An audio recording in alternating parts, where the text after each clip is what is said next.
Welcome to the Nightly Nuge. Welcome to a special edition of the Nightly Nuge. Ted, a lot in the news today, and this is our very first special edition. Welcome. I feel welcome, and I feel that every moment I can take a breath and God has given me another day is a special edition in the Nugent celebration of the American dream. So good to see you. Well, I'll get right to it, Ted. Couple things out of the Supreme Court yesterday. First case I want to talk about, the National Federation of Independent Businesses versus the Department of Labor and OSHA. That's the case that went up to the Supreme Court. Can private employers mandate their employees, if they have 100 of them, to take the vaccine to stay employed? And the Supreme Court came out with the decision in that case that OSHA did not have the authority to do that. They said, no, private employees do not have to take a mandatory vaccine. What's your take there? So this is another example, another glaring example that government, that bureaucracies, and even the Supreme Court of the United States is talking out of both sides of their mouth. You can't claim that mandates are not okay here, but they're good over here. I think the American public is getting more and more evidence on a daily basis that bureaucrats, elected and non-elected officials, are not trustworthy. So Americans have to make their decision and voice that truth, logic, and common sense to their elected employees, starting with mayor, senator, congressman, and governor, right up to the White House, and let them know that we see the inconsistencies and the hypocrisy coming out of this decision. Yeah. And if you think about it, Ted, you mentioned in your answer the second decision that I'm going to get into. But before I leave this first one, if you think about it, if they were able to declare an emergency and then mandate anything they want in the private sector, what would stop the federal government from mandating a climate emergency and therefore saying no more automobiles with gas, no more fill in the blank? Because if they declared an emergency, so I guess thank goodness that the Supreme Court said we're not going to allow it, at least in the private sector.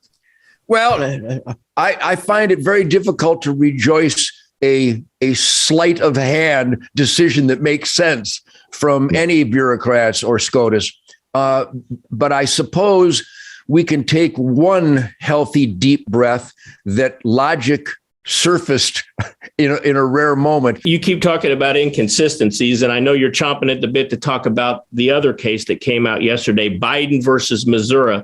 And that case was, can the federal government mandate facilities that accept Medicare and Medicaid money to fill in the blank? In this case is mandatory vaccine for all employees. So the Supreme Court said, yes, that if you take our money, we can make you do anything we want. In this case, they say, quote, must ensure that their employees are vaxxed against COVID-19.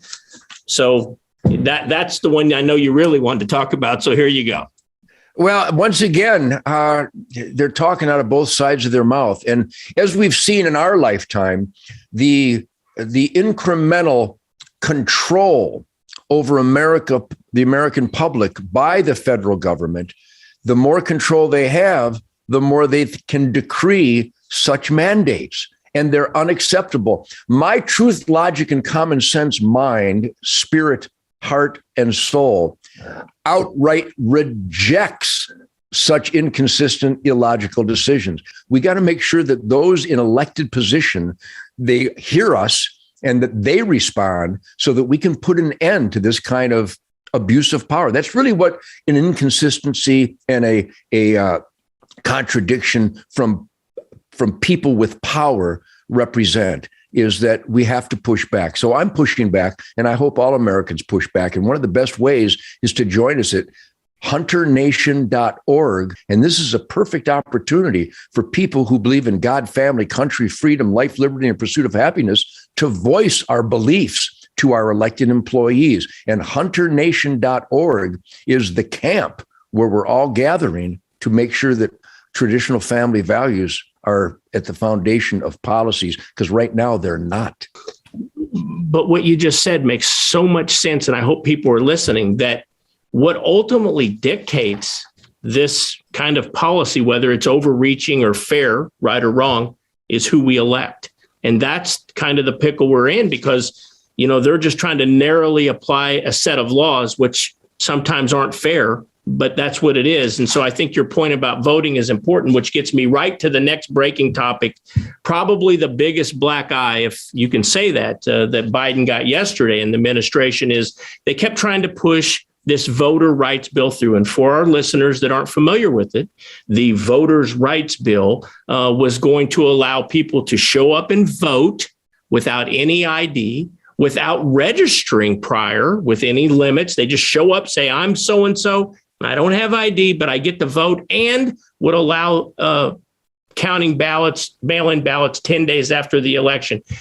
In essence, Ted, as you know, it was a federal takeover of all elections, and it was not able to get passed through the Senate because, as we set now, that it takes 60 votes to get anything through the Senate. They couldn't do it without doing away with the filibuster. And two Democrat senators said, we're not going to do away with the filibuster just so you can ram through this voter rights bill. What's your take? What could be more outrageous in the United States of America than non-citizens getting to vote and impact policymaking? It was two Democrats, Ted, Manchin and Sinema. Thank God. They stepped into the forefront and they just said, we're not going to change longstanding policy in the Senate just so you can run something like this through. It seems to me there's a couple points, Ted, here to be made. So in New York right now, if you're out to eat at any restaurant in New York City, you have to, if you're 18 or over, you have to prove that you're vaccinated, and just your card is not enough. You have to have an ID to show that that's you that is vaccinated.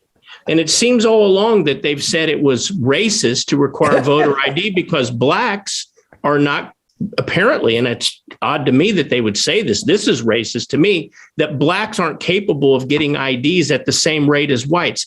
So isn't this a discrimination against blacks eating in public? Well, exactly. And my great friend and a great American hero, a warrior for the American dream, Jason Whitlock, has said the very same thing that you just said, Keith. And who could think that a segment of the population in a widespread sweep is inept, so stupid that they can't get an ID. I mean, the great Colonel Allen West, a black hero here in the state of Texas, has said the same thing. We don't believe that any segment, any ethnicity, any gender, any American is so inept that they can't accomplish what other Americans accomplish, and that is to get an identification, an ID card, an ID document. So, yes, you're absolutely correct. This decree is indeed racist, but who would think that you need to have photo ID to get in a restaurant, but not to vote in the United States of America? We're seeing a level of insanity, craziness, and intentional destruction of the American dream. And this once again personifies that. Yeah. And, you mentioned Biden. And my last point I want to have you cover today for us on this breaking edition of the Nightly Nuge is when Senator Sinema and Senator Manchin refused to go along with breaking the filibuster, which was the death knell for the voters' rights bill. President Biden said anyone that opposed this bill were domestic enemies.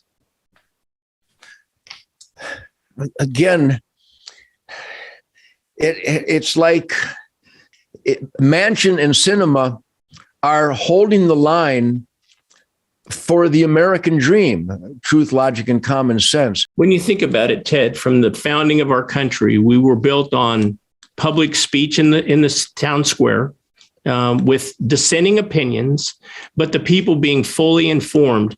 And for the president of the United States to say if someone has a differing opinion on a topic, that they are domestic enemies, I think that's very dangerous. And I hope, and the problem is our country's so polarized. We have so many over here and so many over here. And what I pray, Ted, is that the folks in the middle, that they pay careful attention to what's going on. This is insanity, and good, sane people should always push back against insanity. Well, there you have it. You're up to speed. And thanks for joining us on this special edition breaking news with the Nightly Nuge. Ted, I guess we'll reconvene later this evening for the regular Nightly Nuge, but I love your take on these, these breaking news issues. Thank you, Keith. It's a special day. It's a special edition. We have a special life here in America. God bless you.